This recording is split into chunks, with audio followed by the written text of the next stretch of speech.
अस्सलाम वालेकुम नाज़रीन, मैं Asad Abbas Bhatt advocate high court कानूनी इंफॉर्मेशन, कानूनी सवालात और उनके जवाबात के साथ हाजिर खिदमत हूँ। नाज़रीन, एक जो हॉट टॉपिक हमारे यूट्यूब चैनल के ऊपर और फेसबुक पेज के ऊपर चल रहा है वो ब्लैक लिस्टिंग ऑफ पासपोर्ट है। यानी ये कि किसी शख्स को मना कर दिया जाए कि आप मुल्क से बाहर नहीं जा सकते। इसके ऊपर ऑलरेडी 2-3 वीलॉग बनाए जा चुके हैं और जिसके ऊपर बहुत पजीराई मिली, लोगों के सवालात भी बहुत मिले और केसेस भी बहुत रेफ़र हुए उसी से मुतल्लिका। कुछ लोगों को हमने रिलीफ भी लेके दिया और उनका जो नाम था जो लिस्ट से उसको निकलवाने के अंदर अपनी कोशिश की। नाज़रीन, आज खालिसतन हम बात करेंगे कि जो सवालात हमारी ऑडियंस के जहन में आ रहे हैं वो क्या क्या है। मिसाल के तौर पर जनाब ये कि मेरा जो पासपोर्ट है वो 8 या 7 साल पहले उसको ब्लैक लिस्ट में डाला गया था, तो क्या मैं दोबारा जो है वो ऑटोमेटिकली मेरा पासपोर्ट रिस्टोर हो जाएगा या फिर मुझे इसके लिए कोई कानूनी जाराजोई या कानूनी एप्लीकेशंस या कानूनी दरख्वास्त बाजी करनी पड़ेगी। एक सवाल ये है। दूसरा सवाल ये है कि जनाब क्या मैं जो है वो आउट पास के ऊपर डिपोर्ट हुआ था, मेरा पासपोर्ट उस वक़्त नहीं था, तो क्या मेरा जो मैं अगर दूसरे किसी मुल्क के अंदर जाने की कोशिश करता हूँ तो क्या मुझे रोक लिया जाएगा। ये भी प्रैक्टिकल एक सवाल है। और इसी से मिलता जुलता तीसरा ये सवाल है कि जनाब मेरी दरख्वास्त पे ऊपर कोई अमल नहीं हो रहा। मैंने FIA के अंदर दरख्वास्त फ़ाइल की, उसके बाद मैंने जो है वो इमिग्रेशन अथॉरिटीज़ जो थी उनके पास दरख्वास्त फ़ाइल की, तो मेरी कोई सुनवाई नहीं हो रही, अगरचे मेरा जो अरसा था पाबंदी का जो कि 2 साल कहा जाता है वो गुज़र चुका है। चौथा सवाल इसके अंदर ये आएगा कि जनाब सुना है कि पाबंदी जो है वो 2 साल से बढ़ाकर उसको 5 साल कर दिया गया। तो ये सारे वो सवालात इकट्ठे हो गए थे जो कि मैंने सोचा कि इनको वैसे तो मैं अपने जो नाज़रीन हैं उनको वहीं पे जवाब दे देता हूँ, लेकिन अगर कोई ज़्यादा टॉपिक जो है वो देखा जा रहा हो, सुना जा रहा हो, पढ़ा जा रहा हो या उसके मुतल्लिक लोगों के मसाइल ज़्यादा हों तो मेरी ये कोशिश रहती है कि उसको एक वीलॉग के ज़रिए कर दिया जाए ताकि वो एक रिकॉर्ड का हिस्सा बन जाए और सब उससे इस्तिफ़ादा उठा सकें। तो आइए अपनी बात का आगाज़ करते हैं, लेकिन चैनल को सब्सक्राइब करना मत भूलिएगा और बेल का आइकन भी दबा दीजिएगा, क्योंकि आपको पता है कानूनी इन्फॉर्मेशन आपको मिलती रहती है, फिर उससे आप अपने मसाइल को ख़ुद ही हल कर सकती हैं। सवाल नंबर 1 जो है वो ये है कि जनाब 7 साल के लिए या 5 साल के लिए जो है वो ये लॉ क्या है, इसके अंदर रेगुलेशन क्या है। अथॉरिटीज़ 2 साल कहती हैं, कई लोगों को 10-10 साल गुजर गए हैं, उनका जो है वो अभी तक नाम नहीं निकला। देखिए मैं आपको बताऊं, ये एक सवाबदीद है 2018 का एक SOP है FIA का और इमिग्रेशन अथॉरिटीज़ का, जिसके तहत अगर कोई शख्स बैरून मुल्क जो है, पाकिस्तानी शख्स बैरून मुल्क उसने ओवरस्टे किया है या उसने कोई जो है वो वहाँ पे भागने की कोशिश की है या कोई भी गैर कानूनी हरकत की है तो उसको वहाँ से डीपोर्ट कर दिया जाता है। डीपोर्ट से मुराद ये है कि उस इलाके से, उस मुल्क से, उस शहर से उसको निकाल दिया जाता है और अपने जो असली जगह है जहाँ का वो रहने वाला है, वो इंडिया का है, वो पाकिस्तान का है, वो अफ़गानिस्तान का है, वो किसी भी मुल्क का हो, वहाँ पर उसको भेज दिया जाता है। अब पाबंदी 2 साल की होनी चाहिए, 5 साल की होनी चाहिए, 7 साल की होनी चाहिए। ये उस SOP में सिर्फ इतना है कि जनाब, या नोटिफिकेशन जिसे आप कह सकते हैं कि जनाब आपने 2 साल कम अज़ कम उसको जो है वो उसका जो है वो पासपोर्ट ब्लैक लिस्ट करना है। अब ये 2 साल जो करना है ये वो काम कर रहे हैं, लेकिन उसके ऊपर जजमेंट आ चुकी है, उसके ऊपर मैं तफसीली वीलॉग भी बना चुका हूँ, शायद आप इसको लिंक में देख भी सक पाएंगे अभी। तो आपको ये पता चलेगा कि ये गैर कानूनी इक़दाम है। 2 दिन के लिए भी किसी को नहीं किया जा सकता, लेकिन लोगों को आगाही नहीं है।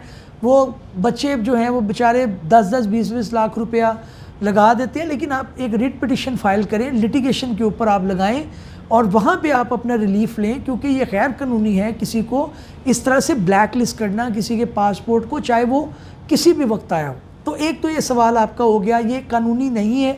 दूसरा, मुद्दत जो है इसके ऊपर कम अज़ कम 2 साल वो करते हैं, जो कि गैर कानूनी है, उससे ज़्यादा भी कर देते हैं और जो है वो इससे ज़्यादा 5, 6, 7 साल भी लोग जो है बैठे रहते हैं। अगला ये सवाल है कि जनाब दूसरा जो आता है कि जनाब मुझे 2 साल के लिए किया गया था, अभी तक मुझे उन्होंने निकाला नहीं, मेरा नाम जो है ब्लैक लिस्ट से निकाला नहीं। मैं पासपोर्ट के ऑफ़िस गया, उन्होंने कहा जी अभी तक आप जो है वो एक लिस्ट में आ रहे हैं, आपका पासपोर्ट नहीं बनाया जा सकता, लिहाजा आप मुल्क से बाहर कहीं नहीं जा सकती। اب بھائی میری بات سنیں، یہاں پر ملک کے اندر بھی بلکہ دنیا میں بھی ہمیں پاکستان کو ہر ٹائم کرٹیسائز نہیں کرنا چاہیے، کہاں بھی آپ ہوں وہیں پہ آپ کو چارہ جوئی کرنی چاہیے قانونی، آپ کے آٹومیٹکلی ہو جائے گا۔ لوگوں کے 10 سال ہو گیا نہیں نکلے، آپ کا کہاں سے نکل آئے گا؟ آپ نے کوئی درخواست فائل کی ہے، کسی وکیل کے پاس گئے ہیں، کوئی ہائی کورٹ میں ریٹ پٹیشن فائل کی ہے، کوئی ایف آئی کے اندر آپ نے کوئی پٹیشن فائل کی ہے، تو آپ کا نام کیسے نکلے گا بھائی؟ چارہ جوئی کریں، ذرا ہلے جلیں، بیٹھ کے آپ سمپل ویٹ کرتے رہیں گے، 2 سال ہو جائیں گے، آپ کا نام خود ہی نکل جائے گا، تو آپ خام خیالی میں ہیں۔ یہ کوئی کیس نہیں ہے اس طرح کا جو میرے سننے میں آیا ہو، لوگ گئے ہیں، انہوں نے کیس فائل کیے ہیں، پھر جا کے یہ نام ان کے نکلے ہیں۔ اچھا، اگلی جو اس کے اندر بات آتی ہے کہ جناب اب میں کروں کیا؟ دیکھیں کرنا کیا ہے، آپ اس کے اندر میں پہلے بتا چکا ہوں، وی لوگ کے اندر میں لنک بھی آپ کو اوپر دے دیتا ہوں، اس کو دوبارہ دیکھ لیجئے گا۔ آپ نے ہائی کورٹ کے اندر ایک ریٹ پٹیشن فائل کرنی، تھوڑا ٹائم لگے گا، 4 ماہ 5 ماہ میکسیمم 6 ماہ لگ سکتے ہیں، آپ کا ایک دفعہ نام کلیئر ہو جائے گا، کیونکہ یہ غیر قانونی اقدام ہے۔ اس کے اندر قانون منع کرتا ہے کہ آپ کسی کو رائٹ ٹو موومنٹ ہے، آپ اس کو نہ نکلیں، اس کو نہ روکیں، اس کو جانے دیں۔ باقی وہ زر مبادلہ لا کے دیتے ہیں، باہر سے پیسے لا کے دیتے ہیں، اس کے اندر کافی چیزیں ان کی ہوتی ہیں، تو پورا آپ نے ویلوگ سننا ہے تاکہ آپ کو کلیئرٹی آتی رہے۔ یا اگر اس کے علاوہ بھی کسی کا کوئی سوال ہوئے تو وہ کمنٹس میں ضرور لکھیں، اس کے اوپر ہم نئی ویڈیو بنا سکتے ہیں۔ تیسری جو اس کے اندر بات آ رہی ہے وہ یہ آ رہی ہے کہ جناب جو ہمارا نام گیا ہے، ہم ایف آئی اے میں درخواست دیں، امیگریشن میں دیں، یا پھر جو ہے وہ فورن منسٹری میں دیں۔ دیکھیں آپ تینوں جگہوں پہ درخواست دیں گے کچھ نہیں ہونے والا، لوگوں نے درخواست دی ہے ان کو رپلائی تک نہیں آتے۔ پھر وہی بات کہ آپ نے پٹیشن فائل کرنی ہے کورٹ کے اندر، وہاں پہ آپ کا جا کے سنوائی ہوگی، اور کورٹ جو ہے وہ قانون کے مطابق چلتی ہے، اور قانون یہ کہتا ہے کہ یہ اللیگل ہے، کسی کے پاسپورٹ کو جو ہے وہ اس طرح سے آپ بلیک لسٹ کریں، اس کو آپ نہیں روک سکتے۔ ٹھیک، یہ سوال آپ کے چیدہ۔ اگلا آپ کا جو ملتا جلتا سوال تھا وہ یہ تھا کہ جناب میں جو ہے وہ پاس پہ آیا ہوں، آؤٹ پاس پہ آیا ہوں، اس وقت میرا نہ پاسپورٹ تھا نہ آئی ڈی کارڈ تھا، اب میں پاسپورٹ بناتا ہوں، میں ایئرپورٹ پہ جا کے کسی دوسرے ملک چلا جاتا ہوں، نہیں جا سکتے۔ اس کی وجہ یہ ہے کہ آپ کو جب ڈی پورٹ کیا گیا تھا، اگرچہ آپ کے پاس پاسپورٹ نہیں تھا، لیکن انہوں نے آپ کے تھمب امپریشن لیے تھے، آپ کا نام، آپ کی ولدیت، سارا کچھ نوٹ کیا تھا۔ جیسے ہی ڈاٹے کے اندر آپ کے فنگر پرنٹ جاتے ہیں، چاہے وہ پاسپورٹ کے لیے ہوں یا آئی ڈی کارڈ کے لیے، وہ فوراً وہاں سے میچ کر جاتی ہے۔ یہ کمپیوٹرائز نظام ہے بھائی، آپ کمپیوٹرائز نظام کو دھوکہ نہیں دے سکتے۔ آپ یہ کہ جناب میں نکل جاؤں گا، نہیں، لوگوں نے کوشش بھی کی ہے، کئی لوگ میرے ناظرین جو ہے مجھے بتا بھی چکے ہیں کہ جناب ہم نے نیا پاسپورٹ بنایا، جانے کی کوشش کی، ایئرپورٹ پہ ٹکٹ بھی ضائع گئی، اس ملک کا ویزا لگوایا تھا 12-15 لاکھ روپیہ، وہ بھی ضائع گیا۔ تو کیا فائدہ اس چیز کا؟ آپ وہی ریٹ ٹیک فائل کرتے ہائی کورٹ میں، اس کے اندر وقت ضرور لگتا ہے، لیکن ایک قانونی راستہ تھا، آپ وہ اڈاپٹ کرتے، آپ نے نہیں کیا، تو لہٰذا اس کے اندر آپ اس کو اڈاپٹ کریں۔